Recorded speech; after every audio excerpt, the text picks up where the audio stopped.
I'm so happy to be here today. My name is Brandee Wilder, the Black Credit Conversationalist, and today we are going to get right into it with the ROCU credit conversation. We're going to talk about why it's important to understand credit, why it's imperative that we have impeccable credit, and then we're going to talk about what you can do with credit and to leverage it, not only when you're on the road, but also as you're trying to either secure your financial future or you're trying to build generational wealth. So we're going to get right into it. We're going to talk about it. We're going to have a good time. And this is a conversation, so I need everybody to participate and we're going to engage. I'm not talking at you. I'm talking with you. So let's get into it. This is the Black Credit Conversation, ROCU edition. As minorities, you grow up, that's one of the things that you talk about, right? That one of the keys to success or hope or getting out is college, right? You get a good education and then you can get a stable job. And there's not really a lot, like back in the day when like my grandparents or maybe even your grandparents were coming up, it was about trade and vocation. College was one of the pathways, but we were big on being entrepreneurs and stuff. And over time, things shifted, especially when integration happened, right? When we were able to commingle and be with other people, then it became a thing, okay, education is the key. And we kind of, we got away from some of the principles that made us successful as people of color, like because we all had to be together. Of course, we were entrepreneurs and we had everything within our community. You said something earlier that was really powerful to me is you have to really learn kind of ahead of time what it is your passion is so you can know if college is for you. Because if you're going to be a cosmetologist, unless you're going for the experience, it may not make the most sense for you to spend $20K a year to go to a 4-year, university or institute or, so we have to start having those conversations in our community too. That's not just about prestige, right, to be able to say I went here, because that's a part of it. Like I went to a few schools and I have student loans, and the thing is, I never finished because I got a call when I was that changed my life to come out here on the road. I've been out on the road touring for like the last 17 years of my life, and I never needed my degree. I never needed it. And then when I went back and I actually had an opportunity to enroll in business school to get my MBA without my bachelor's, I was in school about to pay all this money for a degree, and I was pulled aside by one of the directors of the program. And even my advisor looked at me and said, "What are you doing here?" And I was like, well, I never got my degree. I really want this. I'm thinking about, I need more stability. And she said to me something that was powerful. She said, you are living the life that a lot of people in your cohort, wish they had. She was like, and you're making more money than I make, and I have 3 degrees. And then the guy told me, I took a test, it's called Myers-Briggs, and it tests your leadership ability. And he said I had tested in the top 11% in the world. And so I said, well, what does that mean? He was like, well, in an executive MBA program, we wouldn't say this often, but you're a natural born leader. And I said, so what does that mean? He said, we can take your money if you want us to. He said, but I really don't think this is the place for you. He was like, because it's already in you, and from what you've already exhibited, you have what it takes to go wherever it is you want to go. So this is what he said to me. He said, so I implore you to figure out where it is you actually want to be and let what's already in you take you there. And that was powerful. That was powerful to me. And when people ask me, like, what is the Black Credit Conversation? How did it start? Well, I'll get into it. 10 years ago, I was working in LA as a personal assistant to somebody really famous. I ain't gonna say her name, but I'm gonna say she's supreme, right? All right. And one day she called me over, and we were in her office, and she said, come here real quick. She said, come here. And I said, yes, ma'am. She said, how's your credit? And I was like, ma'am, like, just because it was, if it was anything that could be random, it was what felt to me was the most random thing. And I was like, ma'am, she was like, you heard me, girl. How's your credit? And before I could say anything, because I didn't want to lie, I didn't say anything. She said, fix your credit. Fix your credit, girl. And she said, because as a woman of color, She said, as a black woman, as an entrepreneur, because she knew I had businesses, I had established like my own little production company, I was doing stuff on the side. She was like, it's important that you understand the power of having good credit. She said, we're taught, and she knew it without me opening my mouth, she said, we're taught to try to pay everything for cash, try to do everything with money, try to, make everything happen by just earning our way out. But she said, the wealthy, they leverage other people's money to build wealth. They don't risk their own money. They risk the bank's money. See, we've been taught and conditioned to think that if we don't make the money ourselves, if we don't have it in the bank, then we can't do things. Credit is not about credit cards. Credit is about being credit worthy, so a bank or somebody will give you some money, and they'll give it to you at a low interest rate. See, I feel like sometimes that us as a community, culturally, and from generations, us being told to be afraid of debt, for us to be afraid of taking on debt was systemic. Because this is the thing, our whole country, wealth is leveraged on debt. Like, literally, when you borrow money, you're telling the bank that if you give me $10, I'm gonna give you back $10 plus interest. But the thing is, what we do is we try our whole lives to try to create wealth by working real hard. We'll get a few jobs, we'll keep grinding, we'll hustle, as we call it. We get into this bag, and then we're trying to do stuff, right? And in the moment you have a job opportunity or a business opportunity, because you on the side, one of your hustles, you like, I want to go, I want to make this legit. And you like, I need some money though. I need some cash flow. Well, let's keep it 100. How many of us in our communities and our families can go to the family? How many of us have somebody we can go to, an aunt or an uncle or a great uncle or mother or father, and say, hey, I have this opportunity. I have this business that I've been growing, but I need some capital. I didn't have anybody in my family when I got ready to really like expand my business that I could ask for money, because I was already kind of helping out anyway. I was helping to pay light bills and do different things because my family needed my assistance. So the money I had, first of all, I was bad with it. You know what I'm saying? I didn't understand the value. I never even thought about being out here on the road. One of the traps, so y'all know this, as you get into the road, you start making a lot of money in short spans of time, because you're gone for 2 weeks, a month, 2.5 months. If you were a larger artist, you out for like 6 months at a time, and this money is just coming at you, whether it's your salary per week and then per diem. And don't have an apartment that you sublet it out, or you just gave up your apartment and your stuff is in storage or at your homie's house. Now this money's just stacking, and there's no accountability to what you do with the money. So you come back and you blow it. And that's the story of a lot of us that are out here on this road.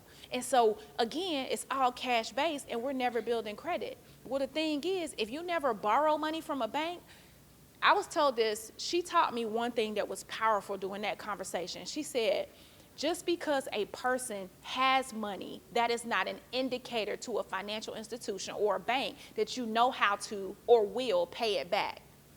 That's the very thing about what credit is. If we talk about what credit is your ability to borrow money or have access to goods or services with the understanding you'll pay for it later. A lot of us of color, what's one of the number one things we have on our credit reports? Say what you said. What do you have? Student loans. Student loans. And a lot of us default on them. Why? Because once you leave school, whether you graduate or you leave because it's not for you, we don't even understand, which is a principle of credit and financial literacy, that 6 months you don't pay attention. We just sign up for the money because it's going to come. We need that money to help bridge the gap between semester, right? So you sign up and you don't realize that 6 months after you graduate from college or you just leave school, that loan is going to be due. And so when you don't pay that loan back, what happens? Then you start, like the loan goes into default. And then now you tear up your credit report. You don't have anything else on your credit report because you don't have a credit card. Nobody taught you about getting a secured card or unsecured card. And so the one credit line we have on our credit report now is damaged.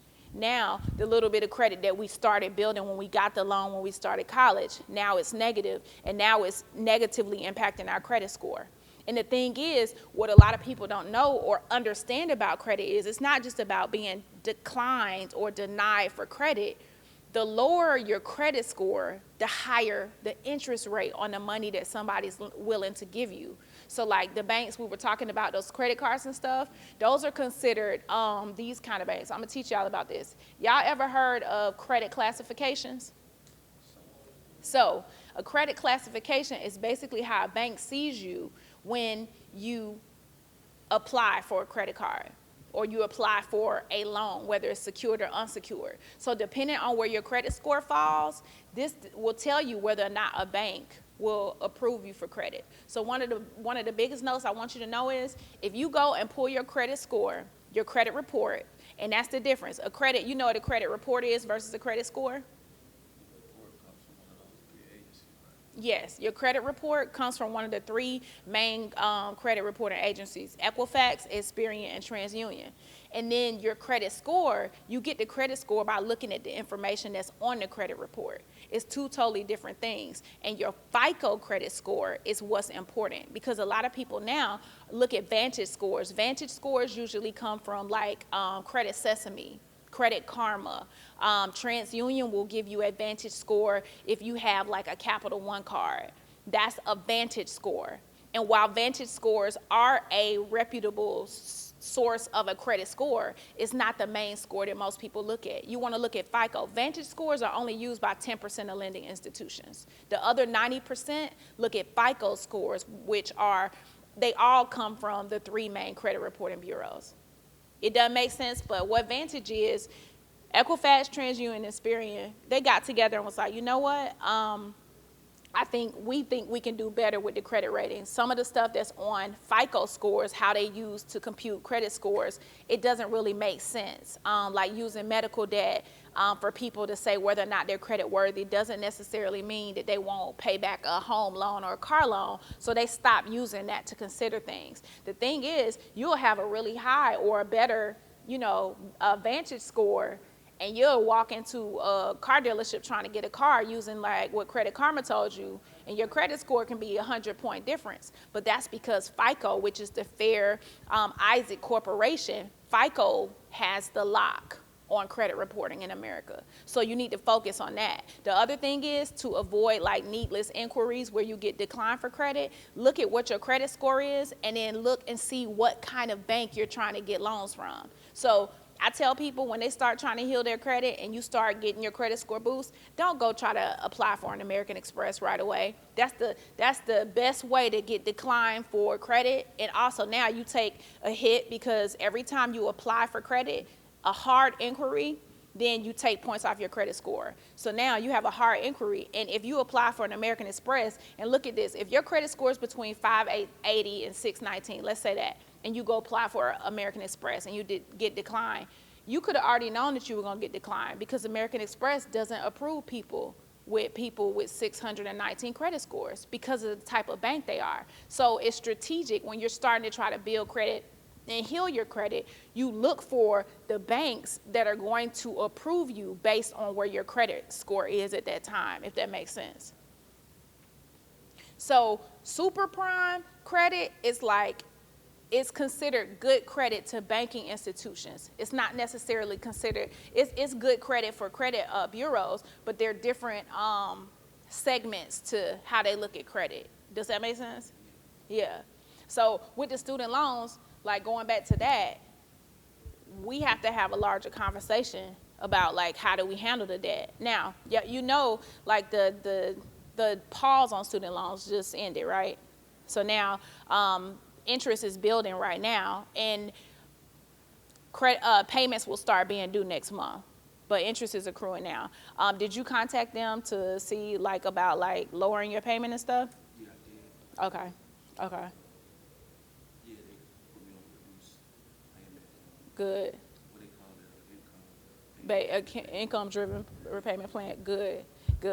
And there's never a time now that we should ever have like student loans in default.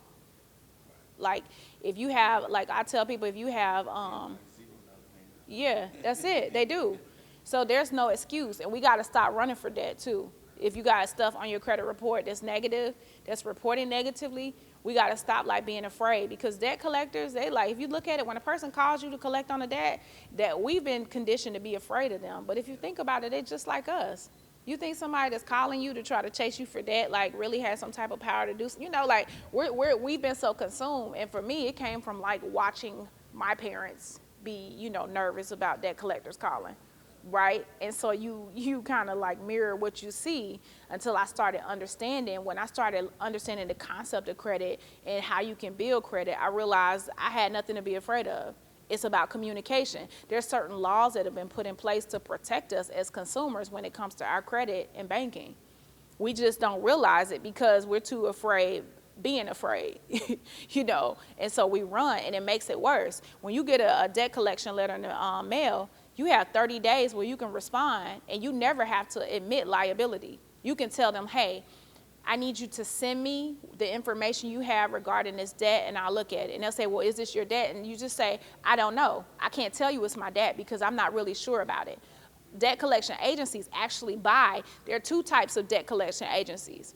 It's a debt collection agency that's in-house with an actual bank or lending institution or a company that you got money from, and it's like the first step of debt collection. After you haven't paid and you stop paying through the system and all that, now they have an in-house debt collection company. And then they have the third party that they actually sell your debt off. So they charge it off as bad debt, so they can save money, right? They're going to use it as a write-off, and then they sell it for pennies on the dollar to debt collection agencies. Those are the people that usually are more aggressive and use tactics that are not even legal to try to get you to pay.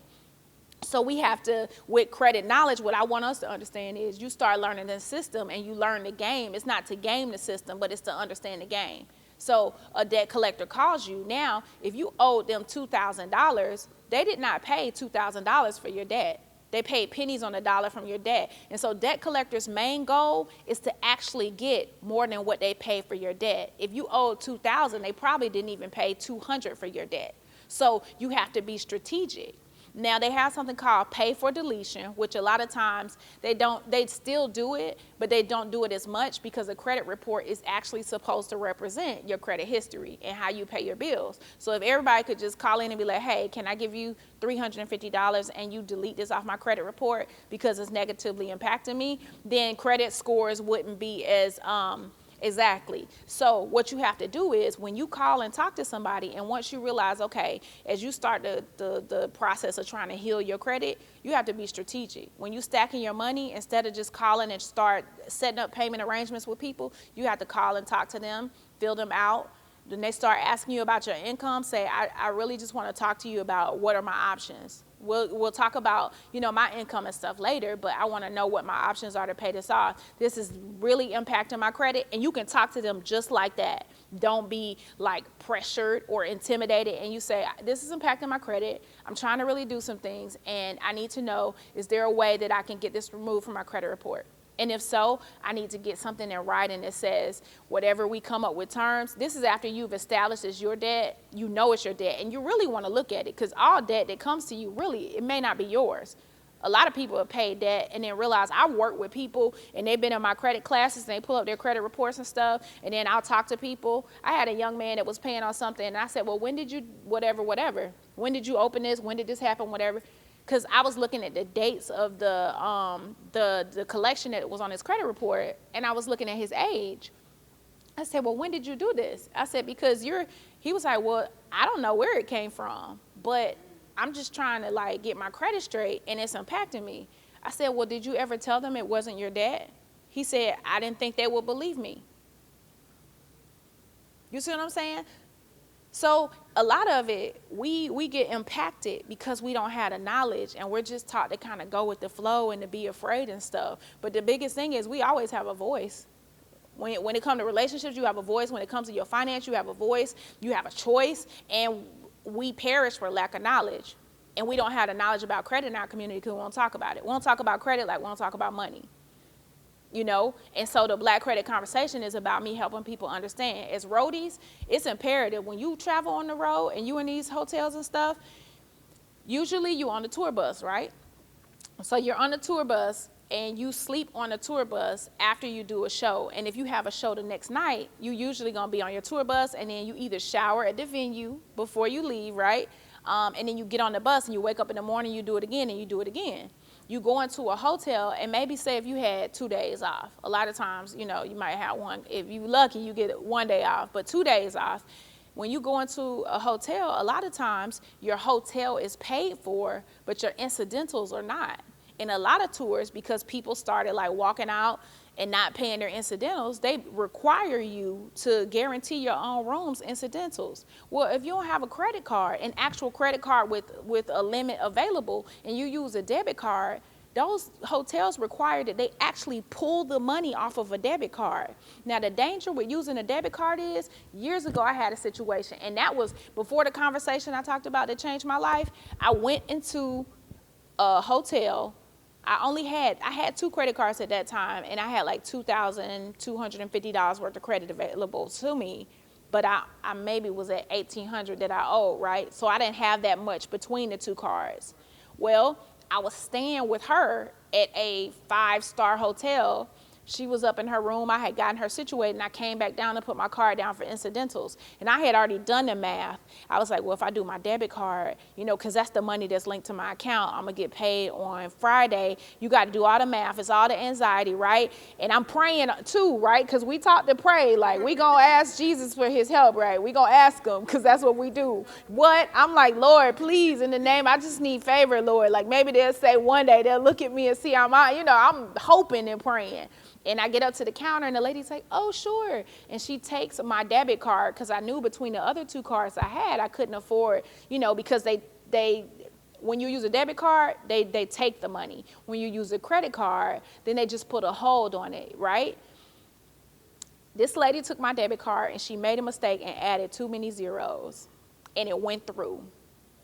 And because of the type of clientele they normally have, when I looked at what she did, and I couldn't be the broke, you know, person at whatever, she was like, oh, I'm so sorry. That money will be right back in your account within 3 to 7 business days. I'm so sorry.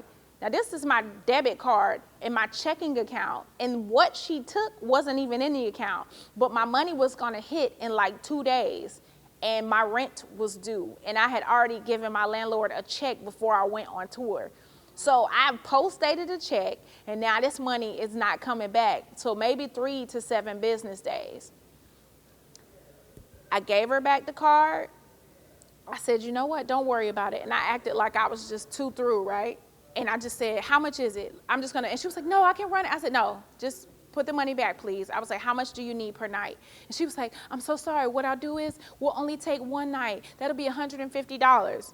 So I give her $150 cash for incidentals, which I'm not going to buy anything at the Four Seasons. You can guarantee I can't afford it. A breakfast at the Four Seasons is like $70 with room service, right?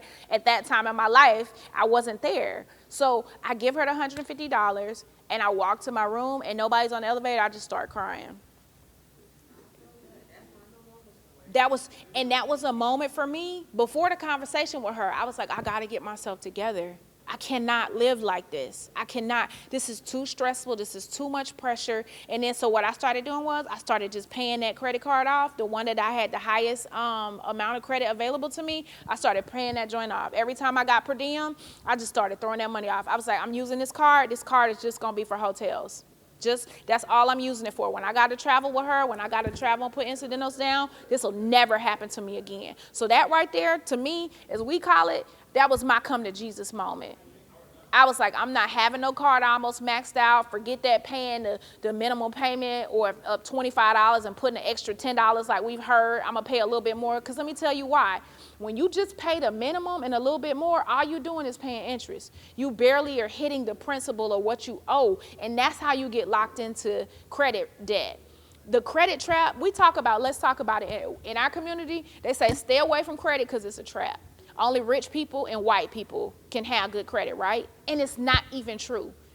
Having good credit is not indicative of your race, and it's not indicative of how much money you make. It's indicative of you borrowing money or using somebody else's money and paying it back when you say you're going to do it. And the more you borrow money and you pay it back on time, the more they'll lend you. The credit trap is actually lending you and getting you so much access to credit that eventually you max it all the way out, and now all you can pay is the minimum payments. It's eventually getting you locked in where you have $10,000 worth of credit accessible to you and you owe $9,562, and every month when you get that bill, you're just paying $347 minimum payments, and then you pay like maybe $25 more. And so now you're only paying, like you paying $367 a month, but only maybe $150 is going towards the principal balance.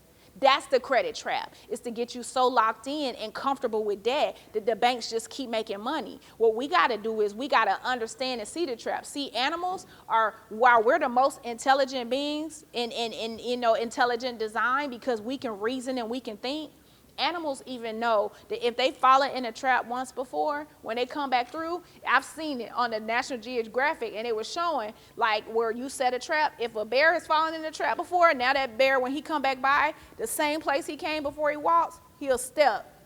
That's how intelligent animals are. They'll step to see if the trap is still there, and if it is, they walk around. Even so, if an animal won't fall in a trap but once, what about us?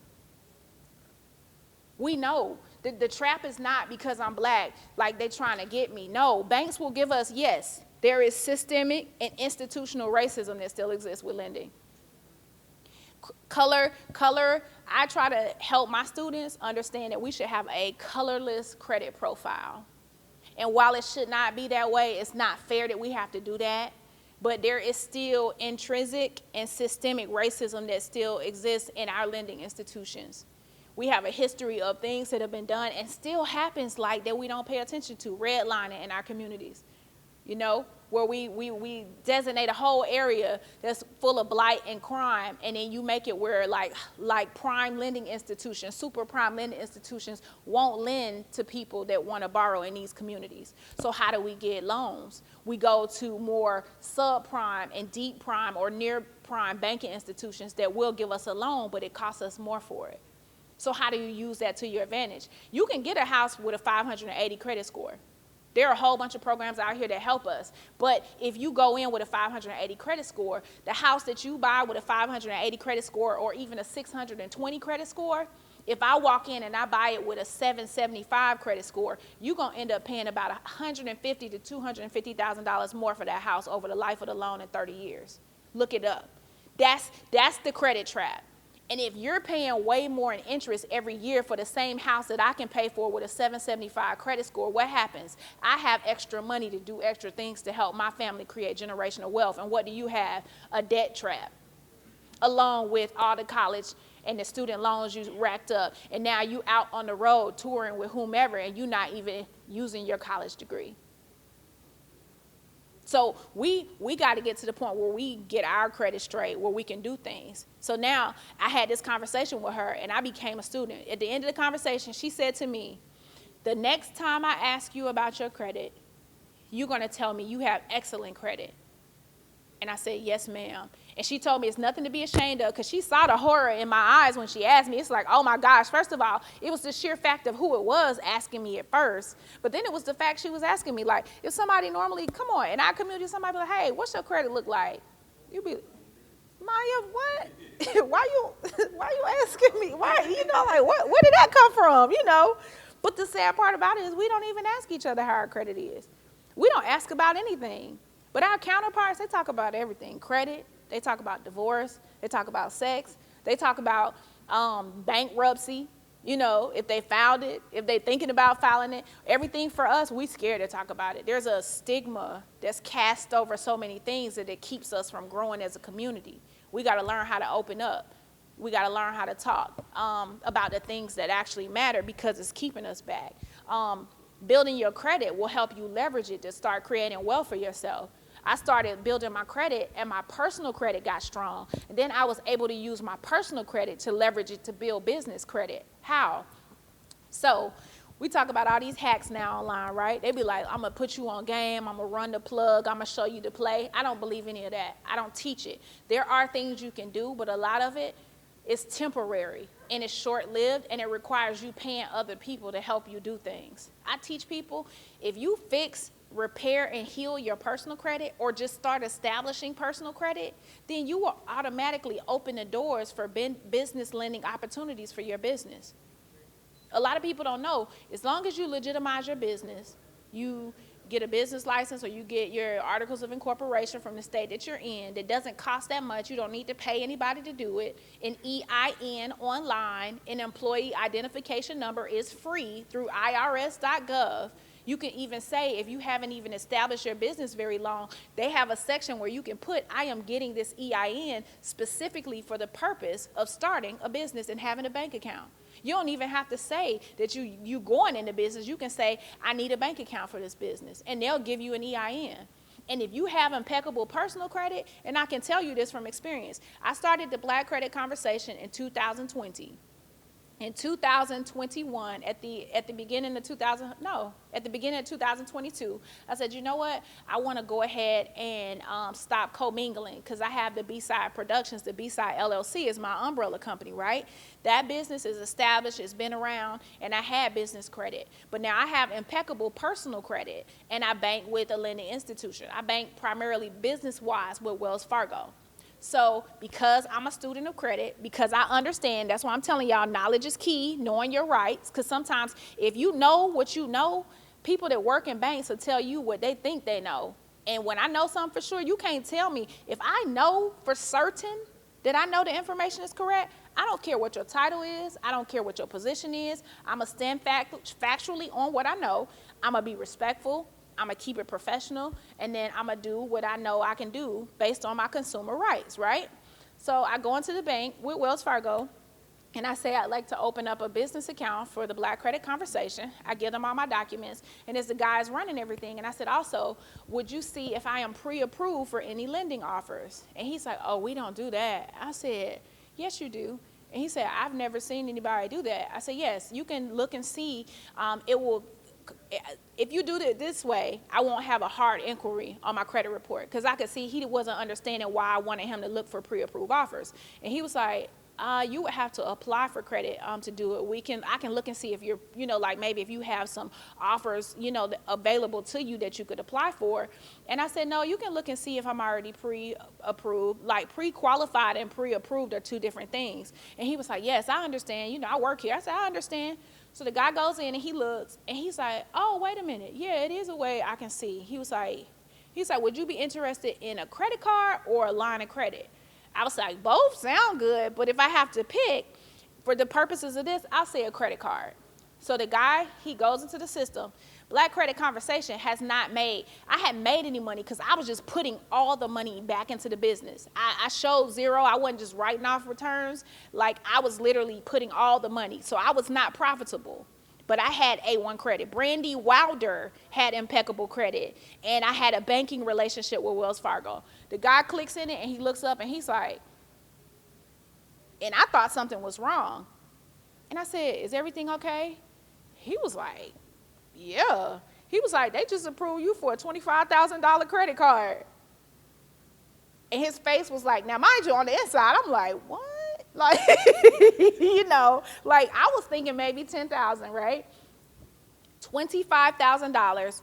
My business had only been established since 2020, but I was not showing the profit. I wasn't trying to rip anybody off. I wasn't lying about how much money I made. But on the strength of my personal credit, the strength of my banking relationship, Wells Fargo gave me $25,000 in business credit for the Black Credit Conversation. That was last year, and now they've offered me more. That was on the strength of my personal credit. So when I tell people online telling people to run this play and you can use my credit line to do this and you can piggyback, if you fix your personal credit and you strengthen your personal credit and you start building business relationships and you legitimize anything you do, if you're out here and you working, a lot of us as roadies, we are 1099 contractors. That's a difference from being a employment W-2 employee, right? One of the biggest differences too I want people to understand is when you 1099, so when y'all get out here and y'all gigging, when you're 1099, if something happens to you out on the road, you are not covered really under the liability of the artist that you're working with. You're on your own because you're saying that I am a contract worker and I work for myself. So if that's the case, you should immediately find out What's the name of my business gonna be? I'm out here, I gotta cover myself. What's my company? And you should legitimize yourself as an entity. Now, when you start getting this money, there's no 401k program. If you don't, like, you getting all this money, we talked about having this money come in hand over fist for these periods of time and stuff. You need to start making sure, because if you're getting paid 1099, you know what it means? It means nobody's taking out taxes for you. It means, and forget about trying to save money on taxes. The biggest thing is one day you're going to get older, God willing, and you're going to need some money to fall back on. Now, I can tell you the impact of not saving money and not building for the future, because I have a father that toured in the music industry for 50 years, and when he fell and broke his hip at 79 years old in a building that had been working for an artist who I'm not going to mention for over 40 years, when he tried to file workers' comp, it was declined. Why? It was denied because he was considered a contract worker, but he had only been working for this artist for like over 40 years. My father did not ever pay really into Social Security, so he had no Social Security, he had no savings, and now he has a broken hip and has to retire from the road, because in his mind, he was gonna die on the road.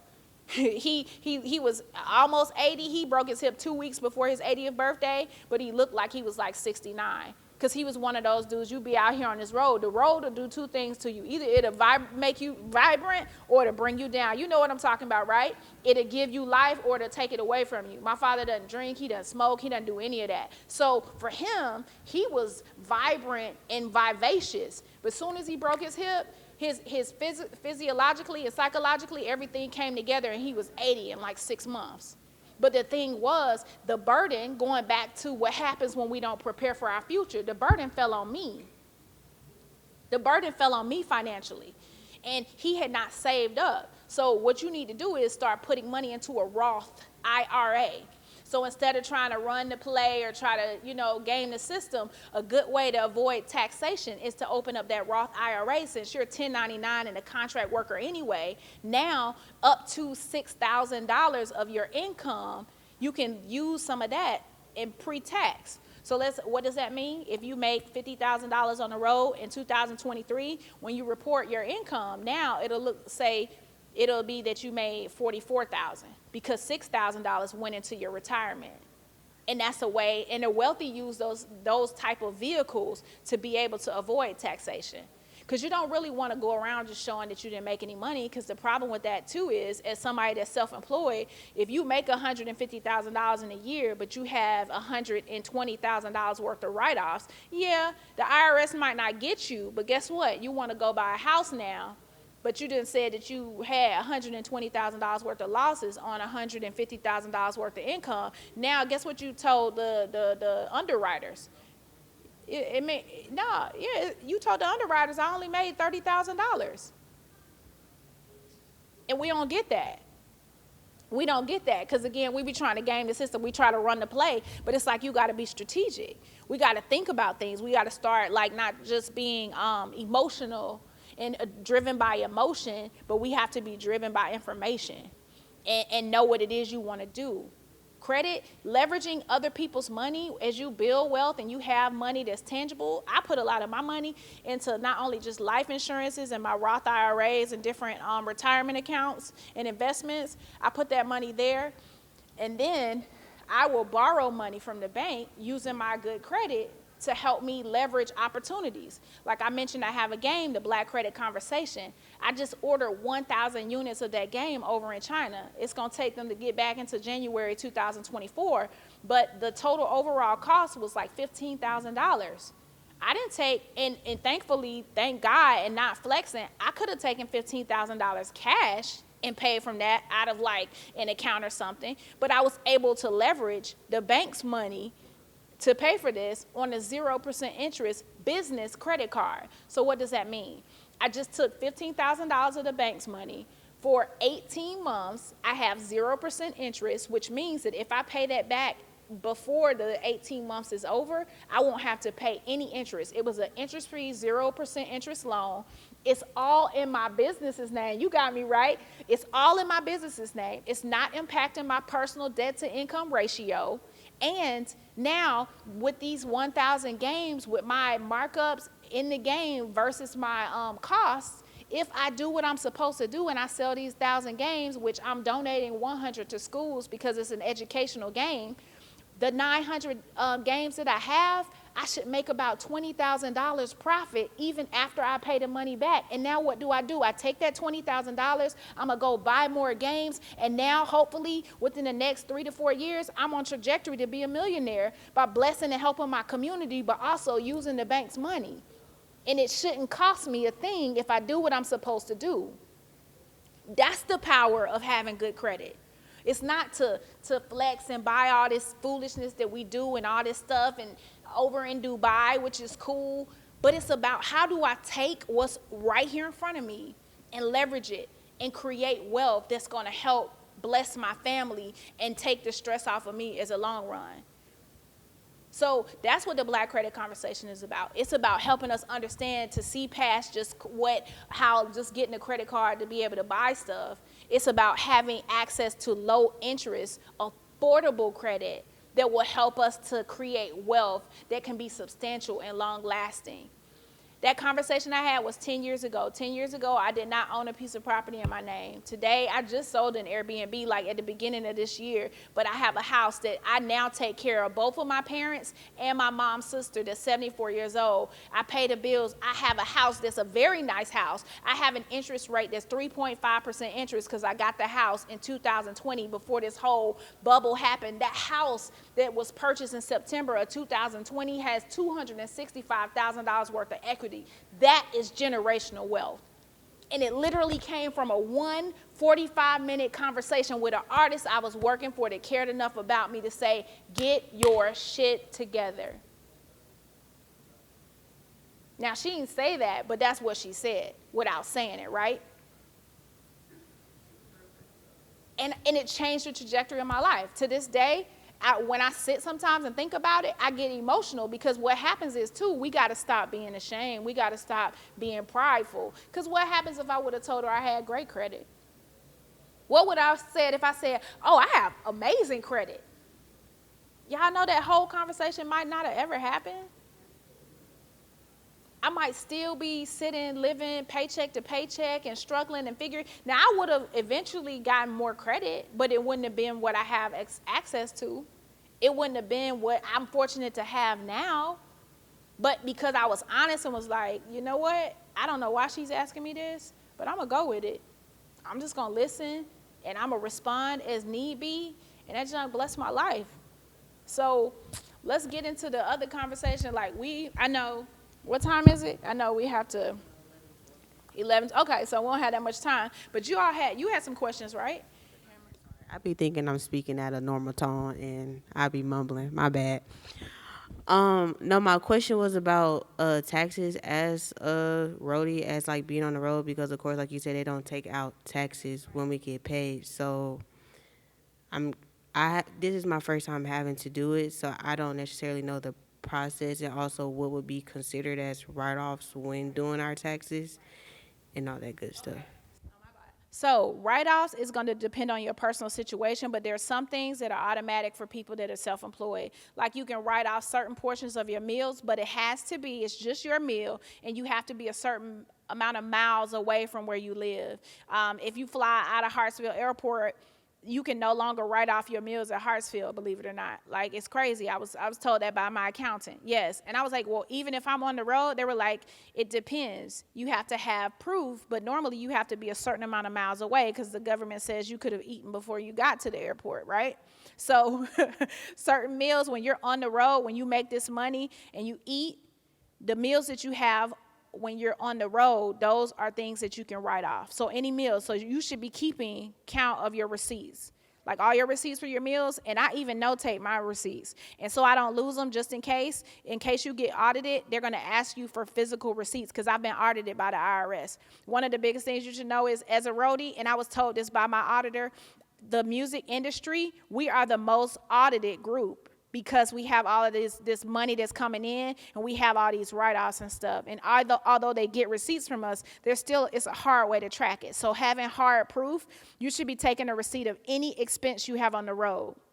For clothing, if it's something that you wouldn't be able to use on a day-to-day basis, like say if you were a performer, you could write off your clothing. But I used to try to write off like, certain stuff, and my accountant told me that may or may not fly with the IRS. And when I was audited, the auditor told me that I'll give you an example straight up.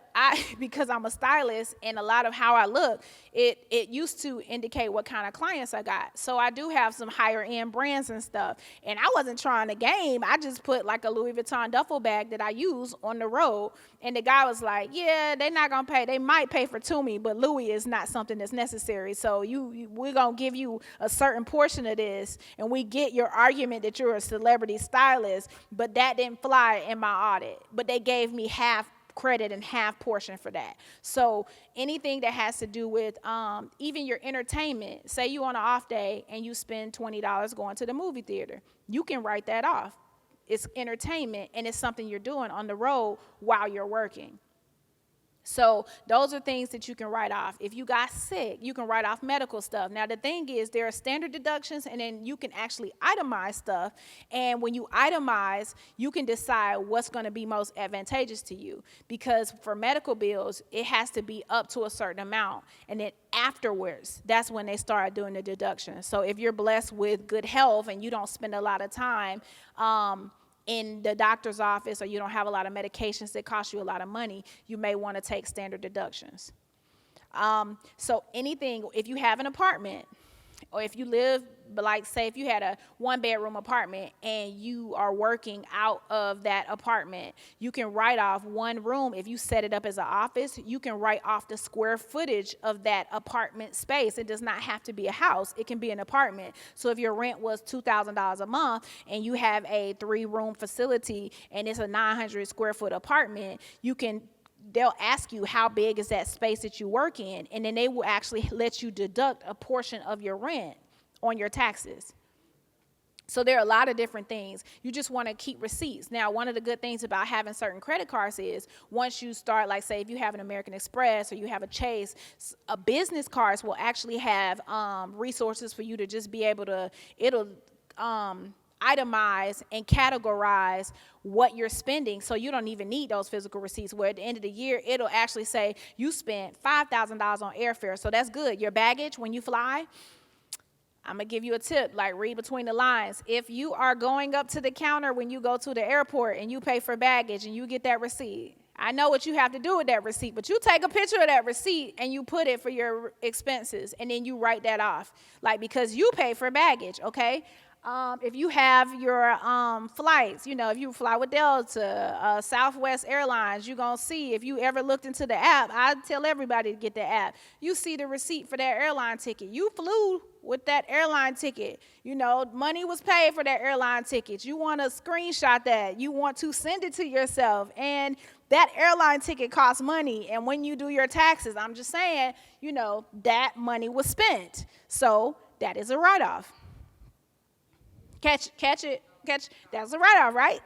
So gas, if you came here, you're working today. If you live in Atlanta, I live 45 minutes away. I think it was 40 miles for me to get here. If you worked and it cost you 40 miles, the government has a standard deduction for mileage. You should be having a mileage log. An accountant will tell you to get a mileage log. If you work a lot around the city of Atlanta, or you work a lot in Georgia, all over, you can map from going to your house to where you go and when you get back.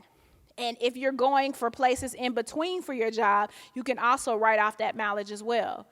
And you have the ability to either write off gas mileage or the maintenance on your car, but you can't do both. So you take the one that's the highest usually.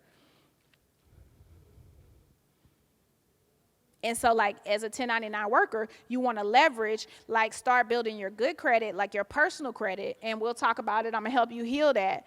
Then you apply for a small business credit card for the company that you're going to establish. State of Georgia, it only costs $100 to create an LLC, limited liability corporation. One of the things we need to understand, though, if it's just you, even though you can get an LLC from the state that you're in, you're still considered by the IRS a sole proprietorship. If it's not more than 2 people, then it's a sole proprietorship until you start making a certain amount of money, and then you can file for like S Corp or C Corp tax, status. But you get that LLC so you can start establishing and separating things. And this is the thing. You can start leveraging anything that's a business expense when you're on the road, and even when you buy like a lot of like the clothes that I every time I go on tour and I wear a lot of the same clothes because we black out, right, on stage.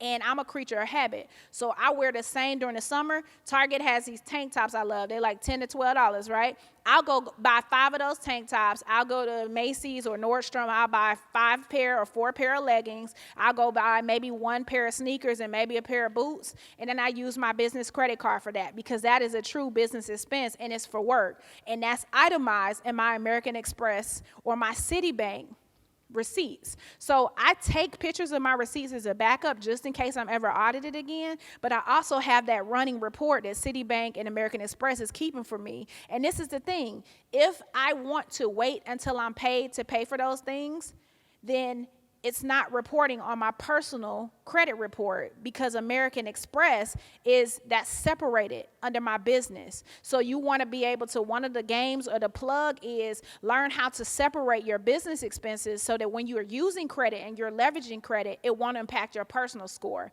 Because every time, and this is the thing about credit, your credit report changes from month to month.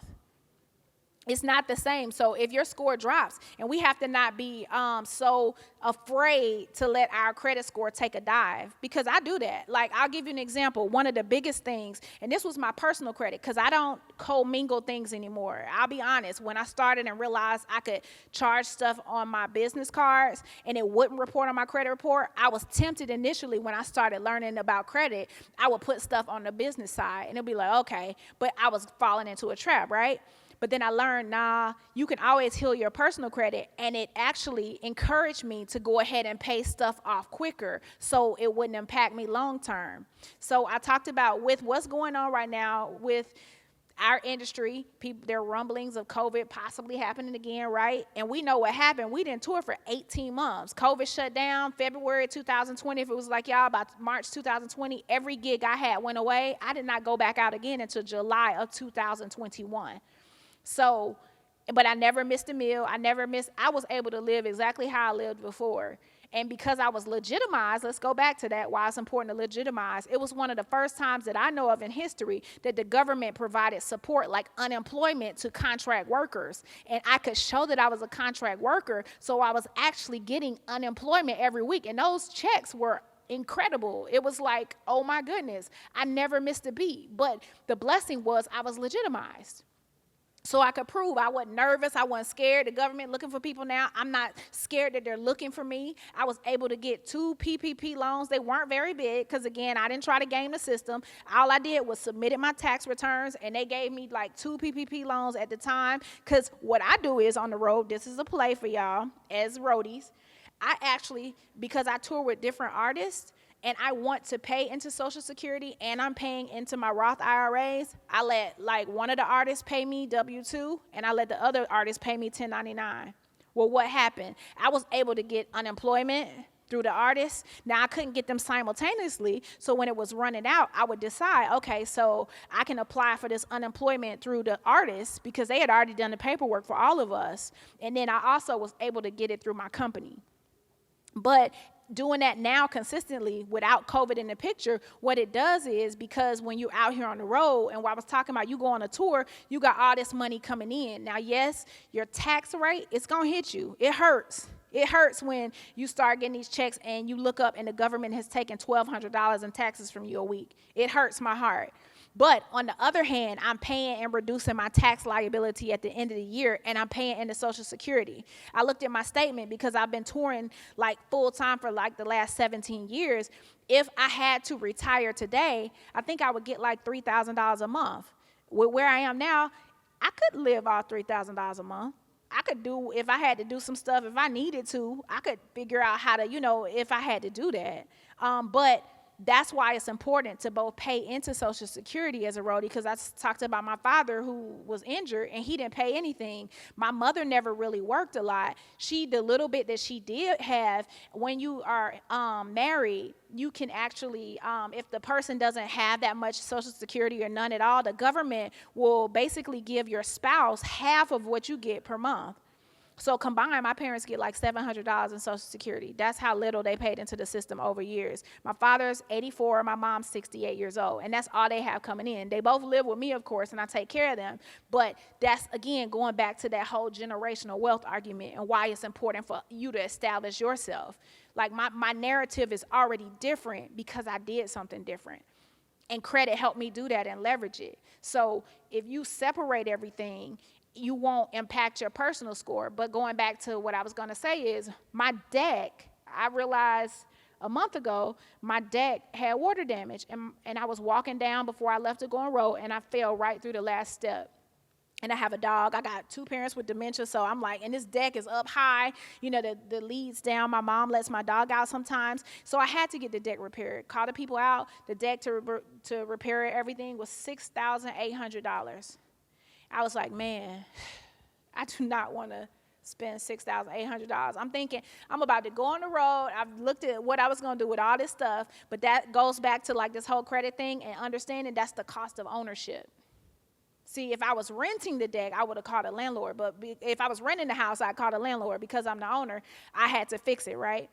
And so this is a play, and this is the benefit of having credit accessible to you. Now, I have a lot of credit accessible to me personally, but I don't owe personal debt on it, except for now, because what I did was discover I had not been using. I use all of my cards, and this is a play, so you can write this down when you start establishing your credit. Banks will give you money if they see you using the credit that you have accessible to you. They'll give it to you. They want you to just, and the more you use it and to pay it back, the more lines of credit they give you. And a lot of banks will actually let you, without a hard inquiry, you can ask them to increase your credit limit every 6 months. So I did that when I first started understanding and learning that. American Express, Discover, Capital One. I would ask them for increases every 6 months, even if I didn't need the credit. Because it wasn't that I was getting the credit so I could use it and run it up. I wanted access to the credit in case I needed it. So because I have so much credit accessible to me now, I use every single credit card I have every month. I never use a debit card. Like I had to find my debit card the other day when I was making a deposit at the bank. I never use a debit card because debit cards, if you use a debit card somewhere and you are a victim of fraud, if you do not catch it within a certain amount of days, you legally are liable for anything that you're missing if you did not catch it. Now, I don't know about y'all. I don't be, especially being on the road, I don't check my bank statements every day. Now, when I was broke, I used to do that because I needed to make sure wasn't going to, slip through the crack, right? Okay? But now I don't do it as much. And so using a debit card at a gas station, using a debit card in really public places, a grocery store, a restaurant, it's a dangerous situation. However, when you use a credit card, you're only liable up to $50. The government says that if you use a credit card and you're a victim of fraud, the onus to prove that it's not you, that you weren't the one responsible for the charge, is actually on the credit card company. And that's one of the biggest reasons why it's important for roadies to have credit cards, because you want to be able to be free and absolved of that responsibility. Because when you're on the road, the last thing you want to worry about is somebody getting access to all the money in your account because you went into a Foot Locker in Pittsburgh or Scranton and used your card. And now you look up and $800 is missing, and you caught it on the next pay period because you were checking to make sure your check hit, and now you got to fight with the bank. Now, I will say this, a lot of major banks are good with eventually giving you your money back, but usually a few things happens when that happens. You have to close your account. They have to issue you a new debit card. They have to issue another credit account number. If you have bills and stuff coming out, direct deposit and all that, it's a headache and a nightmare. Whereas if you use a credit card, they will issue you a credit card and usually send it out within 24 to 48 hours wherever you are, and they will go ahead and credit you back for whatever was missing, so your debt to income ratio, if it's a personal or a business card, doesn't look off, and you keep living as usual. And any normal direct transactions that you would have coming out on a monthly basis, they will still allow them to come through, so you don't have chargebacks for accounts that were negative. So that's why it's important to build that credit. Last thing, and then we're going to wrap up because I know we got to go. Oh, to the other room. Okay, perfect. So this is the thing about Discover, y'all. Discover had been sending me letters in the mail and email. Sign up because we love your relationship. We want to honor you, basically, and we're gonna give you 0% interest for the next 16 months. And you can do balance transfers. You can use this money for whatever, or you can just use the credit account that I had with them for like the last 7 years, right? 0% interest. Well, when they sent me the emails, they kept sending them. I said, well, I'm not going to probably need it, but you know what? I believe in being ready. So just in case, I went on ahead and clicked it because the offer was going to end, I think, at the end of February of this year. So I clicked it, 0% interest. So this credit card that I have that has the lowest interest right now because I have super prime credit, now it's going to have a 0% interest for anything I charge. Well, this deck situation happened. My guy accepts credit cards. I swiped it for $6,800, got the deck fixed. And what I said was I put $1,500 down immediately on the balance. And I said, okay, the interest is going to accrue again in February of 2024. I'm going to pay it off before then. It hit my credit report. My credit took a 10-point hit, but I'm still in a high credit score range. But I got a $6,800 interest-free loan from last month until February of next year. So that's one of the benefits, and it helped take the stress off. I didn't have to worry about, like, touring season is about to come to a slump because after, like, November, artists go on holiday, and you're not really working as much. So I don't have to worry about that. But I'm going to be diligent. I'm not falling in the trap because I'm going to pay it off in large chunks as I'm out here touring because I'm still touring right now. But then it'll be zero balance. And guess what Discover will probably do? Once I pay off that $6,800, they'll probably give me a credit line increase. So that card that now has $16,000 credit limit will probably and hopefully go up to $20,000 or $22,000. And now I have more credit accessible to me. So that's why it's important that we get ourselves together financially and fiscally so that we don't have to have the stress. It's enough stress being a roadie anyway. You're away from your home. You're away from your family. Stuff happens. You got to be connected to the family. People need money. You supporting them financially. You trying to figure things out. You checking in and out of hotels. You putting down stuff for incidentals. This is one thing that you don't have to worry about. So it's important for us to understand credit health and to just realize the correlation between that and building wealth. So I thank you for your time and for listening, and I hope I was able to add value. And we're going to move over to the other salon if y'all want to keep the conversation going. If not, I am Brandee Wilder, and this was the Black Credit Conversation, Brody Edition.